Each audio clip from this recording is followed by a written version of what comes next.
Саламатсыңарбы балдар? Биздин бүгүнкү сабагыбыз макалдар, макалдарды толуктоо жана макалдардын маанисин чечмелөө.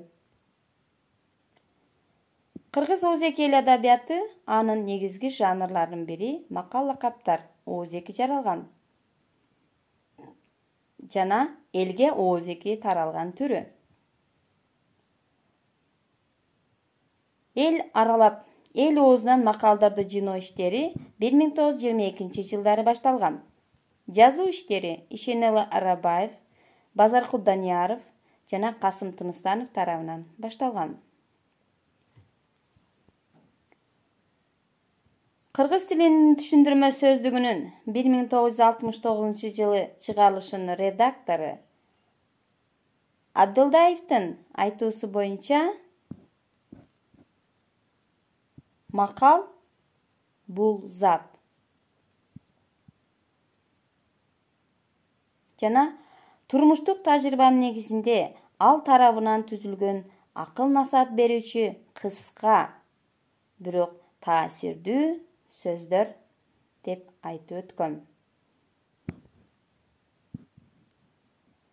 Биздин ата-бабаларыбыз калтырып кеткен бул бай мурастарга көңүл буруу, аларды бурмалабай таза сактоо, этияттык менен терең үйрөнүү жана билгичтик менен колдоно билүү биздин маданиятыбыздын өнүгүшүнө, рухий байлыгыбыздын байышына негиз болуп, биздин рухий жактан өркүндөшүбүзгө көмөк көрсөтүүчү азыркы учурдагы өтө маанилүү каражаттардын бири болуп саналат. Ушуга байланыштуу кыргыз эл жазуучусу, кыргыз эл баатыры, академик Түгөлбай Сыдыкбековдун бизге калтырган бир наасаат сөзүн келтире кетүү ылайык болуп турат. Ал мындай деген: эгерде биз кылымдардын акыл наасаатына кулак салбасак, биздин ата-бабаларыбыздын наасаатын унутсак, анда биз эч качан өнүгө албайбыз жана бизди ата-бабаларыбыздын арбагы урат деп айткан. Демек биз Түгөлбай атабыздын айтуусу боюнча же болбосо анын айткан сөзү боюнча, башкача айтканда бул цитата менен биз ата-бабаларыбыздын наасаатын эч качан унутпай жана ал макалдар аркылуу биз өнүгө алабыз жана ата-бабаларыбыздын арбагы бизди дайым колдомокчу. Ошондой эле макалдарды эл арасынан жыйнап, аларды чогултуп, ар кандай тематикаларга да бөлүшкөн. Мисалы, 1964-жылы Бүбүй Керимжанова, 1982-жылы Усупбеков, 1985-жылы Төлөев сыяктуу адабиятчылар эл аралап бир канча макалдарды чогултуп, аларды өз ара изилдешип жана тематикаларга бөлүшкөн. Анын бири фольклор жыйноочу Каюм Мифтаков жаратылыш, жаны бар, кишилик, тиричилик, дыйканчылык, букара, ак сөөк, улут, дин, ынтымак, өлүм жана санат бөлүктөрүнө бөлгөн.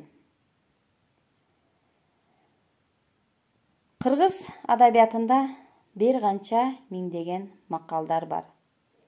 Алардын ар бирисинин адам баласына, адам жашоосуна, турмушуна тарбия берүүчү, туура жака үгүт берүүчү маанилери бар.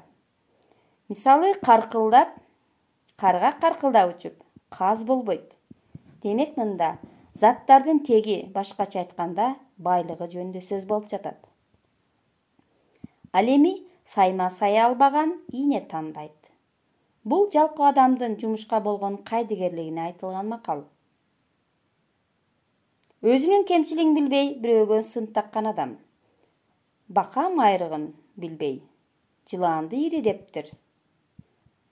Бул жерде ата-эне баласын мактанчактык жаман сапаттан алыс болуусун боюнча тарбиялык жагын айтып кетет.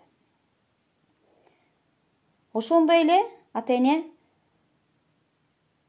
Кыз баланы өтө назиктикке, адептүүлүккө, ыймандуулукка, ийкемдүүлүккө, жароокерликке, деги эле кызга болгон эң жакшы сапаттар менен тарбиялап, аларды келечекте бирөөнүн бүлөсү болууга тарбиялашат. Кыз өссө үйдүн көркү, гүл өссө талаа көркү. Демек, кыз бул үйдүн көркү. Ал качан бирөөнүн бүлөсү болуп кетмейинче, ал үйдүн көркү. Гүл өссө талаа көркү. Мында жаратылыштын сулуулугу, кооздугу жөнүндө айтылып кетет. Ошондой эле элдик педагогика эрежелерине таянып, бир канча жакшы сөздөрүбүз бар.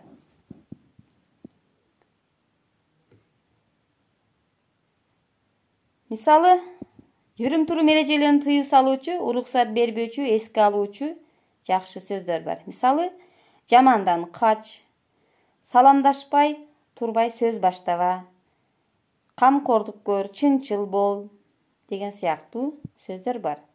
Мисалы, аарынын уюгун бузба, ачкычты жана баш кийимдерди үстөл үстүнө койбо. Эгер үстөл үстүнө койсоң, уруш жаңжал, ырыскы береке үйдөн качат деп жакшы сөздөрүн айтып, неберелерин, балдарын тарбиялашкан.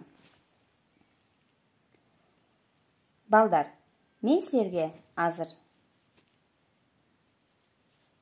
алдыда бир канча макалдарды чачыранды түрүндө силерге айтып өтөм.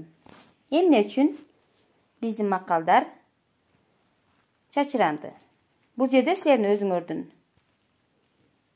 ой жөндөмдүүлүгүңөрдү, тапкычтыгыңарды, дүйнө тааным өзгөчөлүгүңөрдү көрсөтүүгө убакыт келди деп ойлойм. Мында 5 макал, ар бир макалдын катар саны жазылган. Ал эми экинчи бөлүгү бул чачыранды түрдө. Демек, силердин милдетиңер бул макалдарды маанисине карап, аларды иреттеп жазууңар керек.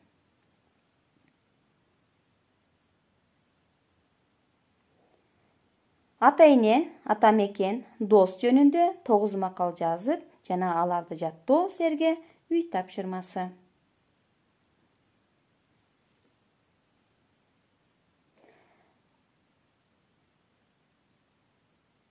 Сабакка көңүл буруп, катышканыңар үчүн чоң рахмат. Саламатта болгула.